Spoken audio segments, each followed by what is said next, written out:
silakan. Oke, selamat pagi, siang, sore. Kami dari kelompok 2 yang beranggotakan MPM 042, Khairul Tarmizi Harahap, MPM 043, Cipta Gusti Sila Sakti, MPM 044, saya sendiri, Prestus Biavani Widianto, MPM 045, Guntur Haji Pratama, dan MPM 046, Fajar Kurnia. Kami akan mempresentasikan tentang disintegrasi nasional. Yang pertama, konten dari yang akan kami bahas adalah definisi dari disintegrasi nasional, penyebab disintegrasi nasional, contoh disintegrasi nasional, dan yang terakhir adalah langkah antisipasi disintegrasi nasional secara general. Selanjutnya akan dijelaskan oleh Guntur. Konten yang pertama yaitu definisi disintegrasi nasional. Menurut KBBI, disintegrasi merupakan keadaan tidak bersatu padu atau keadaan terpecah belah atau hilangnya keutuhan atau persatuan.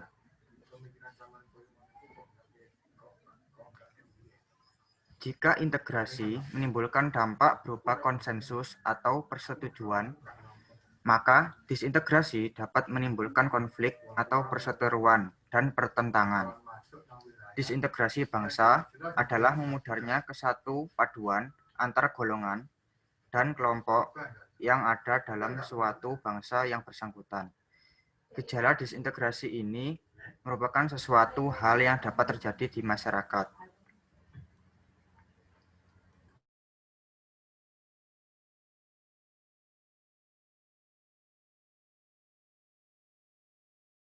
Lalu, pada konten 2, penyebab disintegrasi nasional. Setidaknya, ada beberapa faktor penyebab disintegrasi nasional. Yang pertama, yaitu masalah ekonomi. Yang kedua, masalah sosial budaya. Ketiga, masalah politik. Dan yang keempat, masalah pendidikan.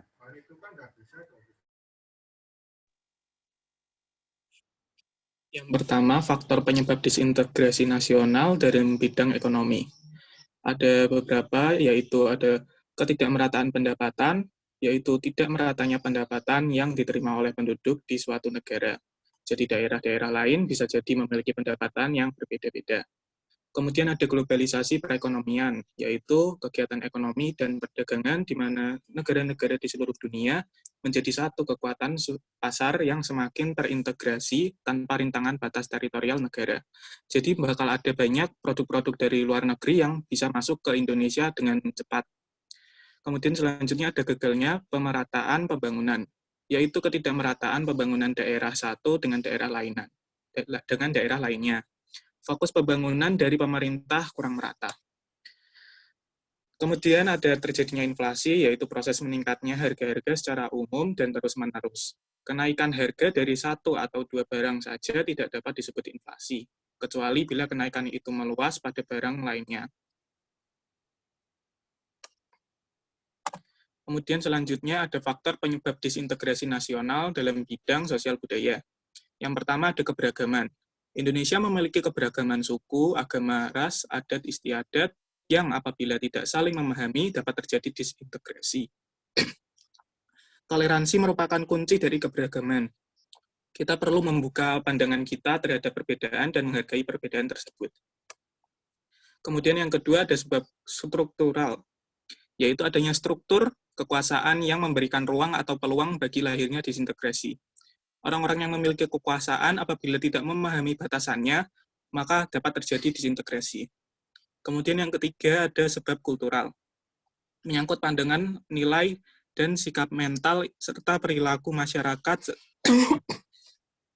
sesuai dengan budaya masing-masing individu. Nilai budaya masing-masing mungkin berbeda, kita tidak boleh menyamaratakan budaya. Kemudian yang keempat ada sebab dalam diri sendiri, yaitu menyangkut kemampuan internal atau kualitas pribadi manusia dalam pemahaman dan interpretasi yang kurang tepat terhadap sistem nilai budaya. Kita perlu memperbanyak edukasi diri dan meningkatkan kualitas diri dengan meningkatkan pemahaman. Kemudian ada faktor penyebab disintegrasi nasional dalam bidang politik, yaitu iklim politik yang kurang sehat.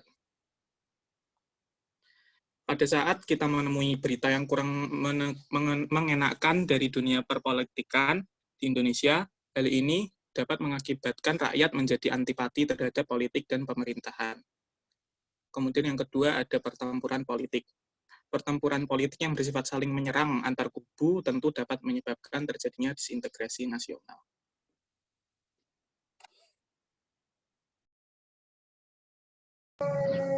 Selanjutnya ada faktor penyebab disintegrasi nasional di bidang pendidikan. Yang pertama itu kurangnya pemahaman. Kurangnya pemahaman akan pentingnya kehidupan integrasi nasional. Yang kedua, kurangnya pendidikan karakter. Kualitas manusia yang kurang memiliki karakter yang baik dapat menyebabkan konflik. Yang ketiga, kurangnya pendidikan multikultural. Pendidikan yang menghargai keberagaman budaya, artinya keberagaman budaya perlu ditoleransi.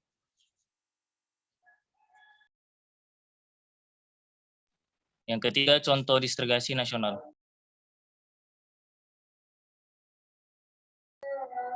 Contoh disintegrasi nasional ini banyak kasus dapat memecah persatuan bangsa. Salah satunya adalah intoleransi dalam bermasyarakat, inflasi, dan lain-lain. Alasan menjadi faktor disintegrasi adalah di tahun 1998, Indonesia mengalami inflasi yang kuat hingga terjadi fenomena lengsernya jabatan Presiden Soeharto. Jika Soeharto tidak turun dari kejabatannya, kemungkinan besar terjadi perpecahan yang kuat. Intoleransi SMA Negeri 2 Padang mewajibkan semua siswa non-muslim memakai hijab. Intoleransi seperti ini dapat memecahkan bangsa jika tidak ditangani dengan cepat. Karena Indonesia terdiri dari berbagai suku dan agama, sehingga intoleransi sangat berpengaruh terhadap kelangsungan kehidupan bermasyarakat di Indonesia.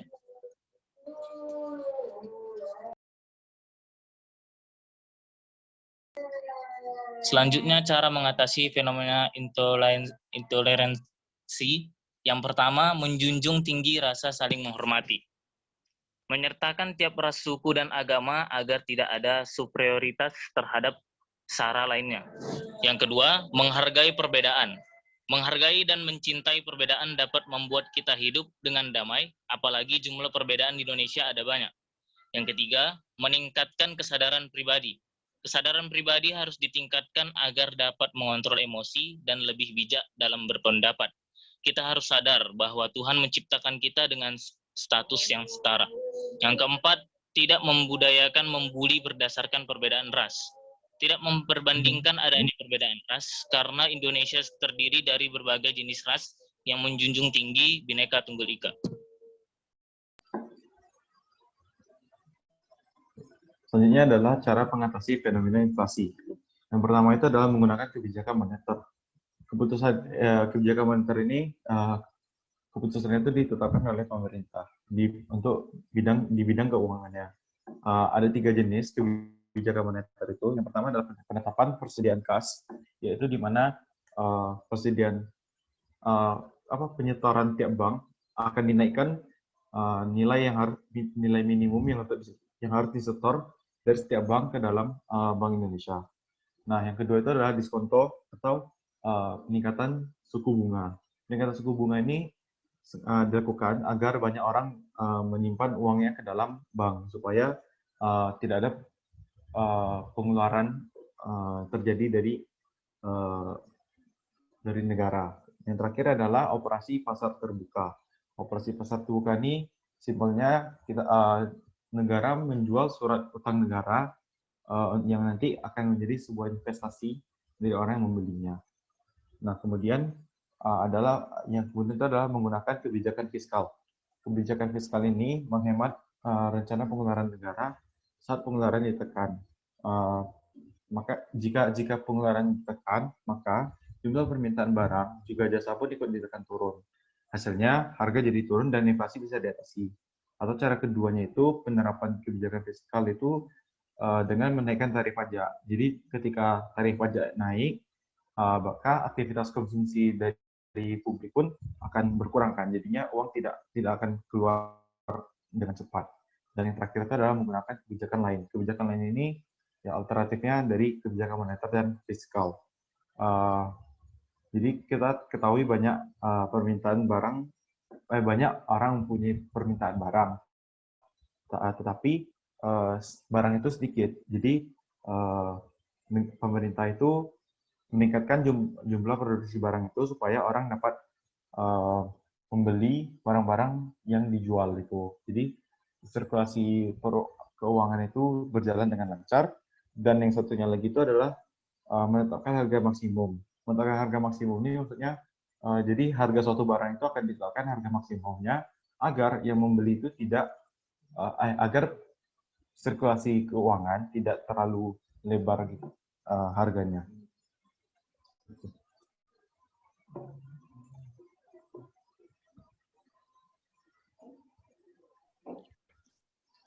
Kemudian yang keempat, langkah mengantisipasi disintegrasi nasional.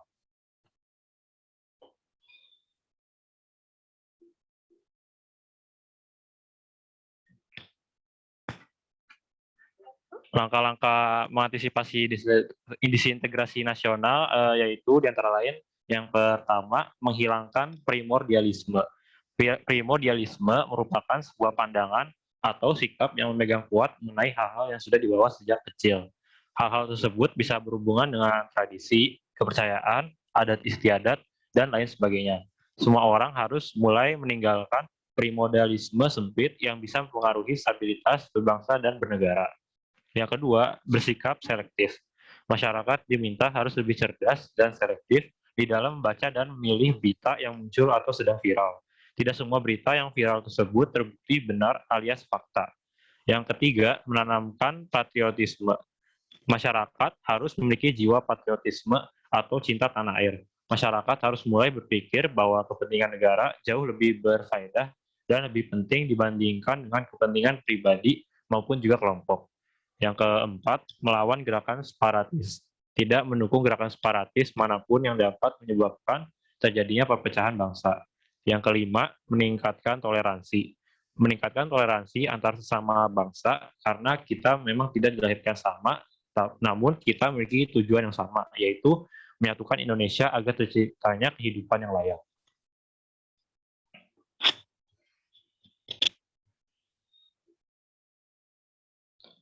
Sekian presentasi dari kelompok kami. Kurang lebihnya mohon maaf. Wassalamualaikum warahmatullahi wabarakatuh.